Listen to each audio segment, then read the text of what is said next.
Batwoman, episode 7. It's extremely homosexual.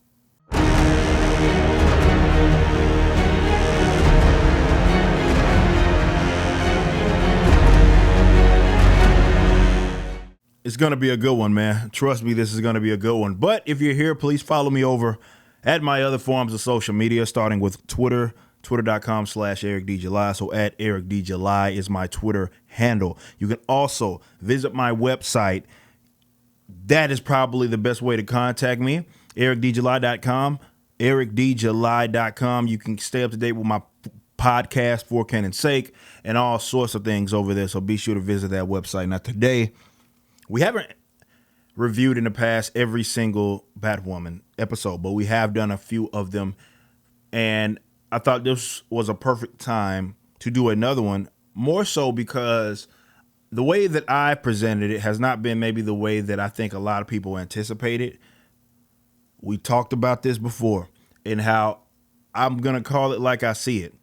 So if it's not full-blown SJW, I'm not going to pretend that it is just for the sake of pleasing fanatics that are itching to be mad at something. It's not how I operate. So far, up until this episode, it hasn't, I'm not going to say it hasn't been present. It's been kept to a minimal, especially when you consider her relationship with Bruce and Batman. Same person, obviously. Gave it away. But the way a lot of people looked at the trailer, it was almost as if Batwoman was trying to replace Batman.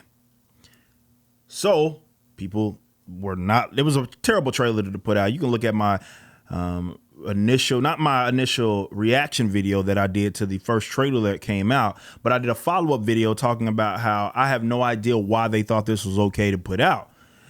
But it hasn't gave you the feeling of the trailer, to, I guess, for lack of better terms, right? And it hasn't gone full-blown SJW. It's had that, depending on how you define that, it's had those sort of tidbits, but it's not been full-blown, and that's just being fair to the show. That's being fair to my fanatics who expect honesty out of me. Some people just want me to be a reactionary, and that's just not me. But there are those who really watch me for more so thought-provoking things, not just saying what everybody else is saying. So we go into episode number 7, right? And if you would have had to watch the other episodes to know what transpired. And we finally get some more expansion on this idea. And by that, I'm talking about Kate Kane, aka Batwoman, being essentially kicked out of the military. And her sexuality is alluded to was a part of that. Now, what we get here is more so in this episode a big time explanation for this deal, right? But the problem with this episode, and I'll give you my entire thoughts before, but I gotta let you know all what happened for those that are not even giving this show the time of day. The problem with this is that it's a filler episode that's specifically there to overemphasize her sexuality. So we know that Kate, Cadet, both of them shattering all of these time records and such doesn't really make sense, but that's how they set it up, that Kate and Sophia were, which was her love interest, still sort of acts as that, though she's married to a guy now. But both of them were just at the top of the class. They knock it out the park. They got caught kissing or got caught sort of rubbing on each other or whatever you want to call it. And they had a big time meeting and they were going to say, all right, we're just going to tell them what's up. They can't kick us both out. We're at the top. We are doing better than everybody. Therefore, they're not going to kick out their top 2 trainees. And they had this, whole approach in terms of how they were going to say that. Well, at the last minute, which is what we learned before, Sophia bailed. So she went through, did her thing. Kate was kicked out. which isn't really what happened in the comic book. That's not really how that transpired. But hey, whatever. So we thought that she threw her under the bus. Sophia threw Kate under the bus, but that's not really what happened. And we learned the entire story. And Kate's father was actually, who almost acts as a mentor to Sophia. She advised her of the situation. Like, look, if you go in there and you tell them that they're kicking y'all both out. She's like, why didn't you tell Kate that? He's like, dude, she does her own thing. That's what I love about her. She's not going to listen to anything that I say. Nothing I can say is going to change her mind. I'm just telling you. He doesn't say don't do it. He's more so like, if you go in there and this is you guys' approach, you are no longer going to be here. Now, Sophia, she ends up, what we learned now, it wasn't really just cut and dry, her just throwing her under the bus. She actually checks her little ranking officer, or the ranks above her, and she snatches whatever medal that she ends up giving back to Kate at the end of the episode. So stuck in comic books, right? So now that's been explained. Julia Pennyworth, we did a video on what was going on with that. Julia Pennyworth, right? And they bring her in, and they brought her in, and she's like, at some point in time, she was kind of doing her thing, let's say, with Kate. So we find out that she's lesbian or bisexual. So she has no reason to be there. She's in and she's out that entire episode. Like by the end of the episode, she's done, right? We're probably not even going to see her again. It's like they brought her in just to specifically be gay. I'm being dead serious. Yes, she does a little more when it comes to the plot line of her trying to. They make her dress up in the Batwoman suit because Sophie is on to him, knowing that it's Kate, and so they have her dress in the Batwoman suit and such, and all that happens. But really, it's just there. It's like, okay, we need another gay character. Let's just, for whatever reason, make Julia Pennyworth gay, and that's Alfred's daughter, for those that don't know. Now, again, I guess I'll have to summarize it at the end as far as where I'm at. But we get this instance where they link up in the restaurant. They're talking about all of this. And they're in this restaurant, and there's this big scene being made where I guess the manager walks up to Kate and says, no shoe. I'm sorry, but this is a more professional attire. There's no tennis shoes out in the dining area. And Kate's like, that's weird. Well, that guy over there, and she points to another guy. He's wearing tennis shoes. And so basically, after this 5-minute sort of chat and her being irate about it, and they ended up walking out. It was because she's gay, right? That's what I guess they have you believe, is that a lot of restaurant owners in this day and age would just walk up to a gay couple and just create a phantom reason to kick them out, such as their shoes, just because they don't want gay people out there on, like, God dog it, man. What are these guys on, right? But that's what happens. And we end this we end the episode with her actually buying up a property. So they have this front between her and Luke Fox that she sort of has this real estate business going on, and Luke Fox is her assistant. And that's the front. That's obviously not what's happening. No, they haven't bought anything. There's no proof of purchase, and everybody just runs with it, right? Up until now, where she finally, and she's bragging about it, she's finally bought out a property. And the property that she buys out, she puts this rainbow flag in the window and everything. She's like, okay, out of spite. So out of spite, because the restaurant owner or the manager or whoever it was that walked up to her and Sophia, basically telling them to get out, she's saying, I'm opening up a gay bar right across the way. So we'll see how he likes it. So right across the street from that restaurant, she's opening up a gay bar. Look, man. That's the episode. Now let's get to the good stuff. Where I'm at with it. How I feel. A lot of people, when we talk about this, and by we I mean me, when I talk about this, and things of this nature. And I say that there's an issue here. You get, unfortunately, folks that say you have a problem with identity of person. Therefore, that's sort of influencing your review, your approach. Didn't like, as an example, talked about Captain Marvel. Well, you hate women, right? It's bad. It's never any of that. It's you hate women. The problem with what is going on in this episode is the fact that they spent an entire episode going on about her sexuality. Definitely when you consider what popped off in the restaurant.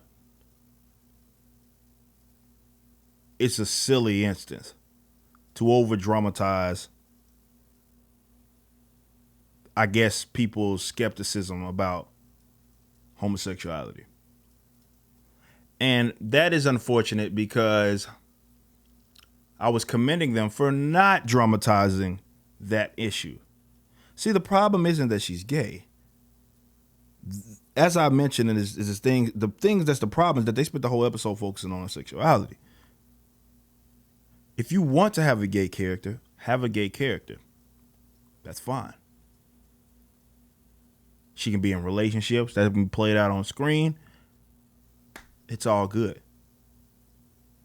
The problem is this episode turned into a lecture where you're beating the audience over the head with it. It's silly, man. That is a repeated thing when it comes to a lot of what people would consider marginalized groups. I discussed this before and how a lot of characters, when you talk about superheroes, comic book stars, they have the benefit, if they're white and straight, have the benefit of having some of the most creative storylines ever. Why? Simple. The writers go in without having to ever consider anything else aside from the fact that this is a character. There's no thing to piggyback off of being straight and white. There's no point to be made in that element. So these guys can have decades of development and it not be focused. They're not worried about them being white or straight and what have you. That's not what's being emphasized. So it forces the writers to have to actually come up with creative storylines, creative narratives, focusing right there on development of that character. Most, if not all, straight white characters, when it comes to, let's say, Marvel and DC, that's the approach. And that's, I think, a lot of times why a lot of people have fallen in love with these characters. Not, and again, nothing to do with them being straight and white. It's just the fact that, well, we're focused on the character. We're focused on making something new. We're focused on making something fresh. But when you get a lot of these minority characters, they're focused on social preferences. They're focused on social agendas. So, unlike the other characters who have the benefit of just being good or bad because the writers are focusing on just developing this cool character, the other characters you have writers that are focused on emphasizing their sexuality to make this sort of point, to make this lecture. This is activism, right? Activism by way of pop culture, by way of art. That's what they rather focus on than actually development of the character. And it's always going to fail. And then when I call it out or some other individual calls it out, these fools have the nerve to be like, well, you don't like women. You don't like bisexual people. You don't like gay people. You don't like black people. You don't like, it's all of this. So it's nonsense. Like, dude, why can't you let the character be the character? We don't need an episode lecture about race or about their sexuality.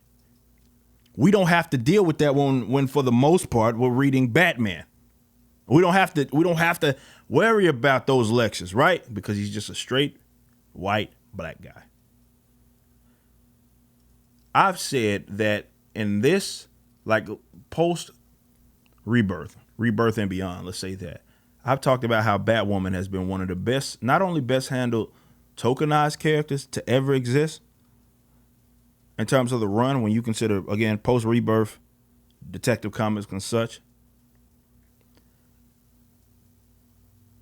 Not just the best tokenized character, but one of the better developed LGBT characters. Why?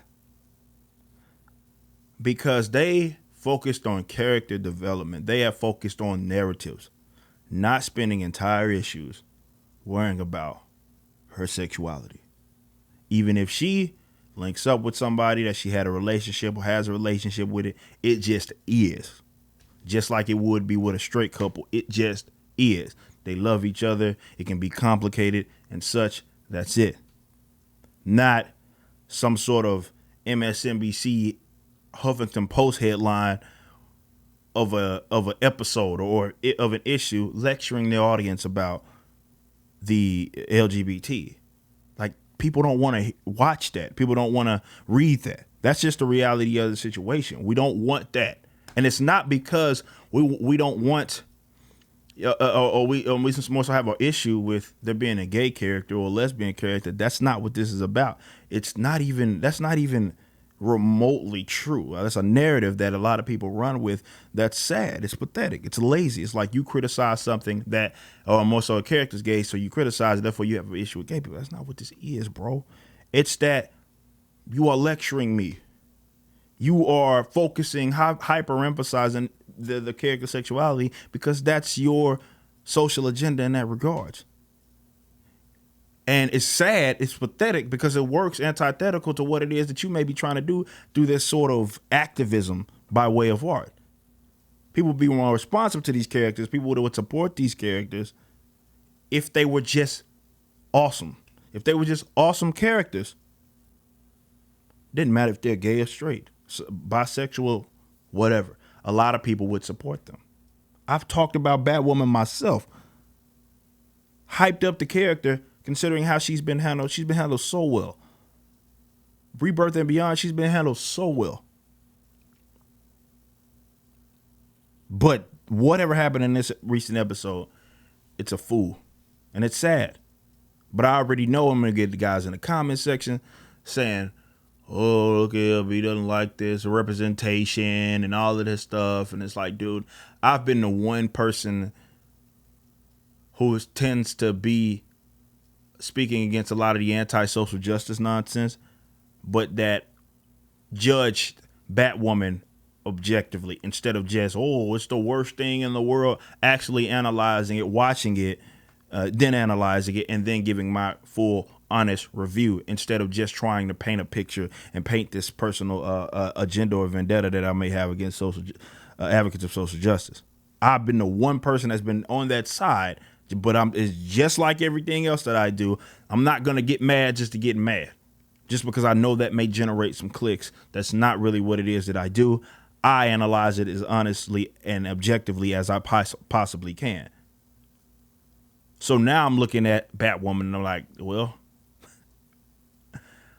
there, you finally gave it to us. Even in the last episode, I think it might have been the episode before, where they, interestingly, the word social justice warrior was used to describe a villain by way of Kate's father. I talked about this on stream.